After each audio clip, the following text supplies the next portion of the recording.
В эти дни, вчера, весь мир отмечает День памяти жертв Холокоста, вспоминает о жертвах Холокоста. Хотел бы отметить, что в России этому дню придает особое значение, потому что мы помним о тех несчастьях, которые принес с собой нацизм на нашу землю. Более миллиона советских, российских евреев были жертвами этих преступлений. И мне кажется, не случайно, что этот день в соответствии с известным решением Генеральной Ассамблеи Организации Объединенных Наций совпал и с днем полного освобождения Ленинграда от блокады. Потому что ведь это тоже преступление, связанное с уничтожением целого огромного населенного пункта. И прежде всего жертвами стали представители гражданского населения, всех национальностей.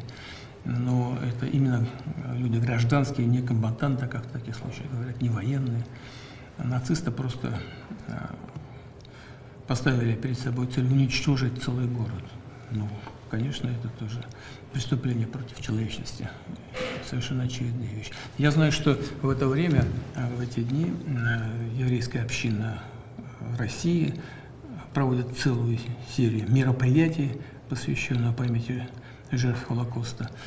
В этих мероприятиях принимает много людей, причем людей самых разных национальностей. Именно в России сегодня мы чувствуем это не только диалог, но взаимоуважение со всеми, которые окружают нас. Поэтому, да, действительно, целые недели будут разные мероприятия и конференции, концерты. Мы хотим, чтобы не только люди помнили, это действительно священная память, но чтобы уроки Холокоста дошли до каждого. То, что люди страдали, правильно говорили, это мирное население, это люди, которые вообще не были никак не связаны ни с чем и страдали просто из-за или национальности, или там, религиозной принадлежности.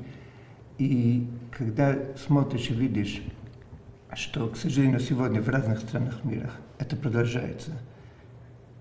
Прежде всего, мы гордимся тем, что мы живем здесь, потому что здесь реально, слава Богу, чувствуем себя комфортно. И мы чувствуем этот многонациональный мир, это что-то особенное. Сегодня, когда я разговариваю с моими коллегами на Западе, они говорят, что ты можешь сидеть рядом с муфти, с другими лидерами других конфессий. Я говорю, не только сидим рядом, мы сделаем разные проекты вместе. Мы живем в мире. Уровень антисемитизма, который сегодня мы видим в мире, уверен, что вы слышали то, что было в Австралии, то, что было в Англии, в Манчестере. Это здесь, слава Богу, мы это не чувствуем. Вы сейчас упомянули о том мире и согласии между представителями разных конфессий России. И должен сказать, что это прежде всего благодаря общей и религиозной культуре народов России. Вот это лежит в основе того взаимоотношения, которое сложилось между представителями разных конфессий.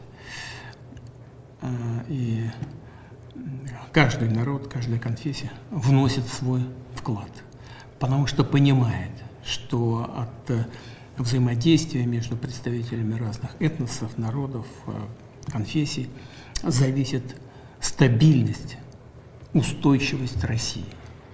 И это вклад каждого народа России в эту стабильность и в создание условий для будущего развития и наших побед по всем направлениям. Это очень важно, и мы, безусловно, будем это поддерживать. Хочу с вами спорить, но вы слишком скромны, потому что без вас этого не произошло. Я помню хорошо, когда вы всех собирали вместе, и для вас это был важный момент, чтобы мы рано нашли вариант, как дружить. Поэтому спасибо вам огромное. Но все-таки вы сейчас упомянули про, как вы сказали, вечные ценности. Они же по большому счету единые. И вот во многих странах, думаю, что многие люди задумались и понимают сейчас, что разрушить легко, а воссоздать и сохранить это непросто. Вот мы вместе, именно вместе работали над этим, работаем и будем это делать в будущем для интересов всей страны, интересов всей страны.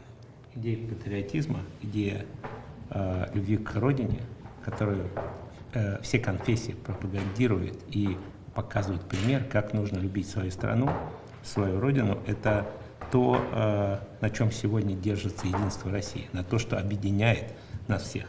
И Русская Православная Церковь, и мусульман, и нас, и буддистов, и все конфессии, которые находятся в России, объединены этим единым содержанием, единым смыслом.